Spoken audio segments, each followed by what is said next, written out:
Don't be so out of shape. If the zombies came, you couldn't outrun them. What? Why am I growing a beard?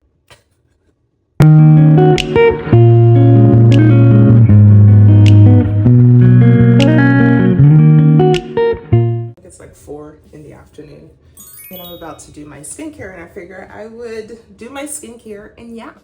So I washed my face with this in the shower, the CeraVe acne control. From my last video, I was telling you guys that I do have acne prone skin. So I try my best to use products that are just gonna help me minimize my breakouts. I try not to hyper focus on it where I'm doing like ridiculous routines. Let me not say ridiculous. To each his own. I just try to be conscious that my bed sheets, my pillowcase are clean. I try to keep my hair out of my face.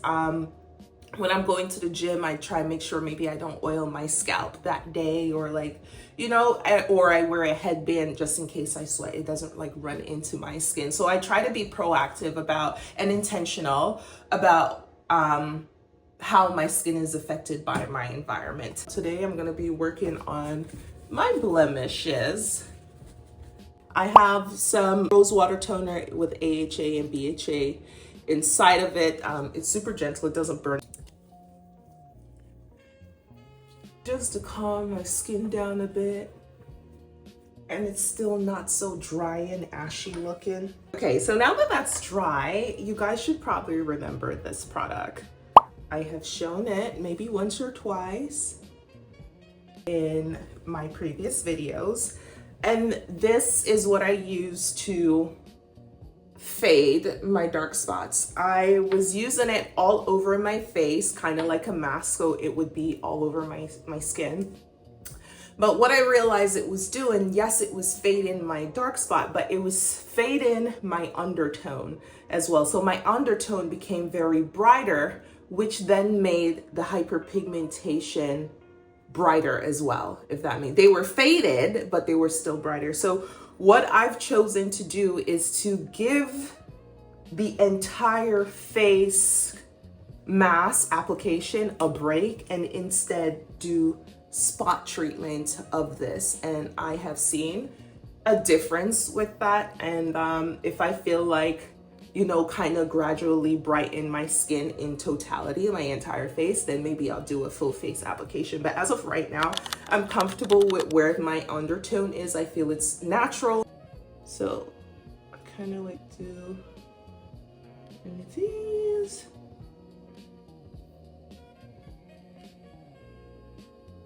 I want to put it here, but I'm not sure if this is quite healed all the way. So because it already looks like it's scarring, I'm gonna leave that area alone.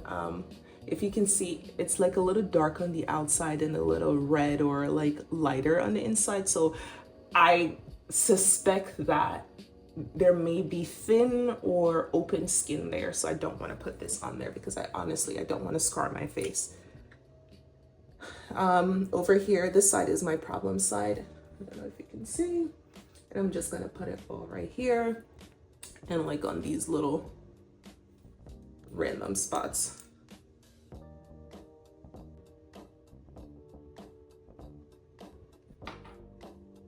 Babe, I'm growing a whisker. Like I have hair underneath my chin. What is life? What is that? I turned 30 and my body just starts doing all kinds. Can we just talk about it? Like, this is a safe space. What?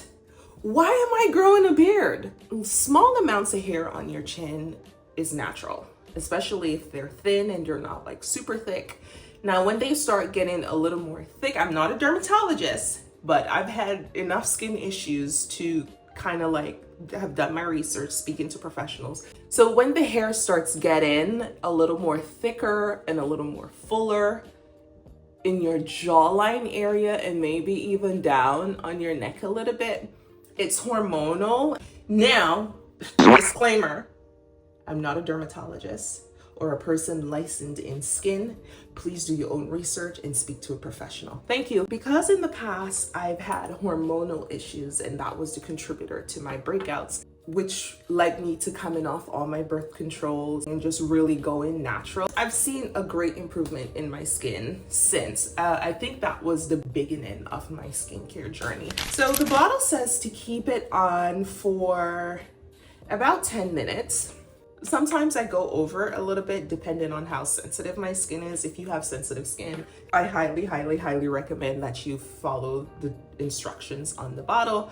I take risk here and there, and I may keep it on a little longer depending on how my skin responds. While this is on my face, I'm going to give you guys a little bit of a life update, the lessons I've learned in this period that I'm in. So, I'm getting married. And so my fiance and I have been like wavering back and forth on what our date should be, when it should be, how we're gonna go about it, how we're gonna pay for it, what we want it to look like, who we need to invite, and the amount of people that needs to be there. So just the logistics of what goes into a wedding. Now, considering our future and the investments that we're trying to make together, we just had to kind of consider what is best for us and what we're trying to do for ourselves, our future, and our kids. So we're going for a smaller wedding. And when I say small, I mean like 20 people maximum. I think we may even go to the courthouse to do it. And with that being said, let me just speak to the people who are currently engaged. If you're not engaged and you're not planning a wedding in the near future, sorry, this conversation is not for you. For the girlies who are currently engaged and stressing over, don't take a loan out. If you are in the space where you're financially comfortable to do so, absolutely do what is best for you and what you would like, but don't do that. And if you are going to do it, do make sure it's a joint thing, because this wedding is a joint commitment. Okay, I'm not going back to minding my business now, but anyways, where have I been? So I've been wedding planning. That's where I've been this entire time. A few events has transpired, major events have transpired in my life in this time as well. So I've kind of like needed time to stay grounded while also planning a wedding. So it's like a lot of little big things happening all at once. And the lessons I've learned in this period, I go to the gym. Go to the gym, go to the gym, go to the gym, go to the gym. If you just, baby, just go to the gym, okay? Go to the gym.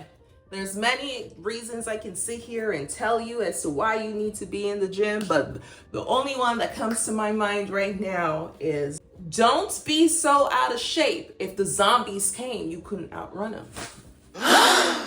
Hey, go to the gym. Work out, move your body. Another lesson I've learned in this period of mine is don't allow people close to you to overstep boundaries. Advocate for yourself. Advocate for yourself, advocate for yourself, advocate for yourself, advocate for yourself, advocate for yourself. Advocate for yourself. Nobody knows you better than you. Nobody has your best interests better than you, usually. And advocate for yourself. That mouth of yours, God gave it to you for a reason. If something is sitting in your heart that feels that needs to be said, say it, especially if it comes to your defense. Do not allow people to walk over you. Do not allow people to take advantage of you. Do not allow people to feel because they are within close proximity of you, they can do as they please and get leniency. And while leniency can be afforded to certain individuals for certain situations, still respect yourself to know where your boundaries lie and speak up for yourself. Speak up. Understand your boundaries, speak on your boundaries, stand on your boundaries. And the third lesson that I've learned in this period is stay soft, stay gracious, but do not become complacent. Like, I went from one spectrum of the personality trait to the next, to where I'm like, now I'm in the middle. Before, I wouldn't say like I was hard. I was never like a hard and malicious, rough kind of person, but I will say I was a little more impulsive, to where I went to the complete opposite side, where I was like, I don't want to be like that anymore. I want to be a soft girl. I want to stay in my soft girl era. And I became so soft. I didn't speak up as much.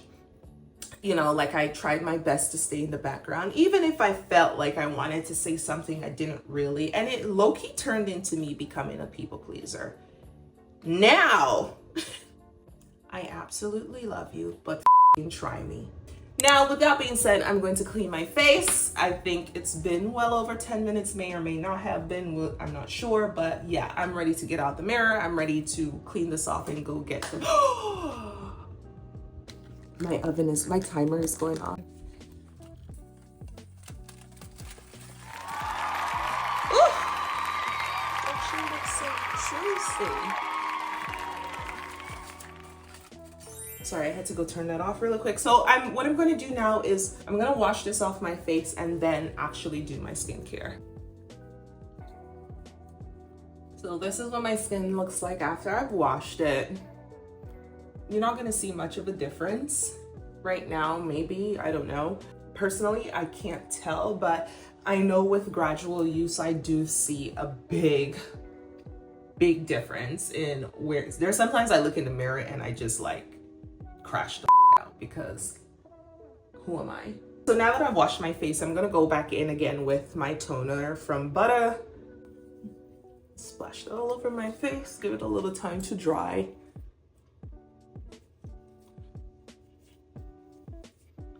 The next product I'm going to put on is hyaluronic acid by The Ordinary.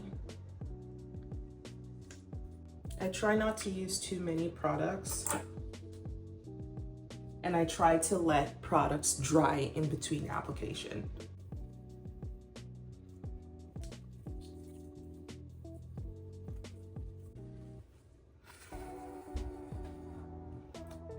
The next product I'm going to be using is by The Ordinary, and it's the Natural Moisturizing Factor. This moisturizer, it's gel-like. I do believe I showed it to you guys in my last video. I'm gonna apply that to my face.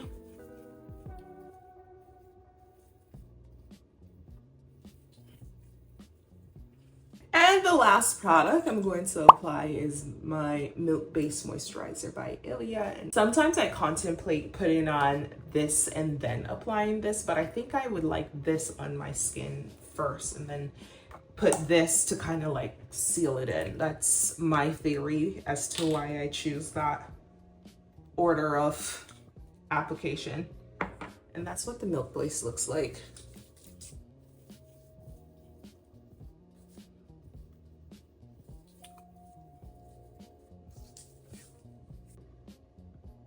You gotta keep them luscious, you know?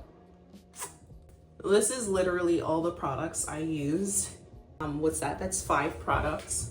If you're trying to take your skincare journey far, or like, you know, better than what it's been, then I highly suggest you start experimenting, see what works for you, see what doesn't, and start small. You don't have to get the biggest products of everything. Literally, a lot of the beauty brands are doing travel sizes. Start with the travel size and then see if you really like the product or the brand, and if it's something that you like and you enjoy, then absolutely. Consistency and proximity. So you're going to try and keep the things that you need within close vicinity so that you can see it. The more you see it, the more likely you are to use it, and that's where the consistency comes in.